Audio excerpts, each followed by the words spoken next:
ঈদুল ফিতরকে ঘিরে ছোট বড় নারী পুরুষ সবার মধ্যে যেন ভালোবাসার কমতি নেই। তাই আজকে এই ভালোবাসাকে আরও পরিপূর্ণভাবে ফোটানোর জন্য ঈদের দিন আমাদের এলাকার সবথেকে জনপ্রিয় জায়গা তালতলা ক্যাফে। হ্যালো গাইজ, আসসালামু আলাইকুম গাইজ। আজকে আমি চলে যাচ্ছি জনপ্রিয় তালতলাতে।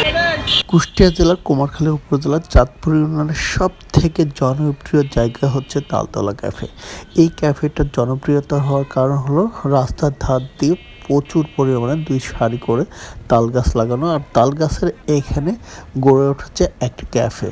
আর সেই ক্যাফেকে ঘিরেই এই এলাকার মানুষের যত জল্পনা কল্পনা, আনন্দ, বেদনা, ঘোরাঘুরি এবং এক কাপ কফি খাওয়ার যে তৃপ্তি, সেটাই এখানে আসলে খুঁজে পাওয়া যায়। আর এই কফিকে কেন্দ্র করে এখন গড়ে উঠেছে রাস্তার আশেপাশে ফুচকা থেকে শুরু করে চটপটি বিভিন্ন রকমের খাবারের দোকান, যেগুলো দিন দিন এত বেশি জনপ্রিয় হয়ে যাচ্ছে এই এলাকার মানুষের কাছে, যেটা আপনারা ভিডিওতেই দেখতে পাচ্ছেন। ঈদের দিন বা যে কোনো ওকেশনে এখানে আসলে যেন পা ফেলার জায়গায় থাকে না। বিভিন্ন প্রান্ত থেকে মানুষ দৌড়ে এসে ছুটে আসে এই জায়গাকে একটু ঘুরে একটু বিনোদন কেন্দ্র হিসেবে একটু আনন্দ পাওয়ার জন্য। তো বন্ধুরা, আজকে আমরা সেখানেই চলে আসছি একটু এই এলাকার মানুষের ঈদ বা বিভিন্ন অকেশনকে কেন্দ্র করে যে মজাটা করে সেটাই দেখার জন্য। দেখেন, এখানে হাতে রং করা হচ্ছে এবং ফুল বিক্রি করছে।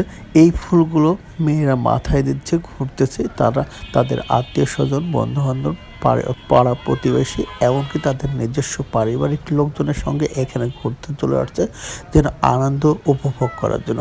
ঈদের আনন্দকে একটু নিজেদের ফ্যামিলির সঙ্গে এবং তাদের আপনজনের সঙ্গে ভাগাভাগি করার জন্য এই তালতলা ক্যাফেতে এসে বাড়তি আনন্দ নিচ্ছে।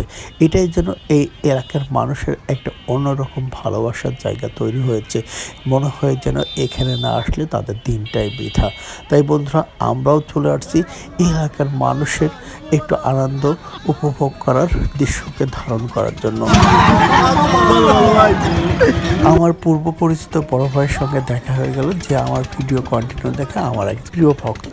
এরকম নিজেও অনেক উপভোগ করতেছি, এনজয় করতেছি এই তালতলা ক্যাফেতে। আপনাদেরকে সবাই আমন্ত্রণ থাকলো এই তালতলা ক্যাফেতে বিভিন্ন অকেশনে আসার জন্য। এটা আসলে অনেক সুন্দর এবং মনোরম পরিবেশের জায়গা।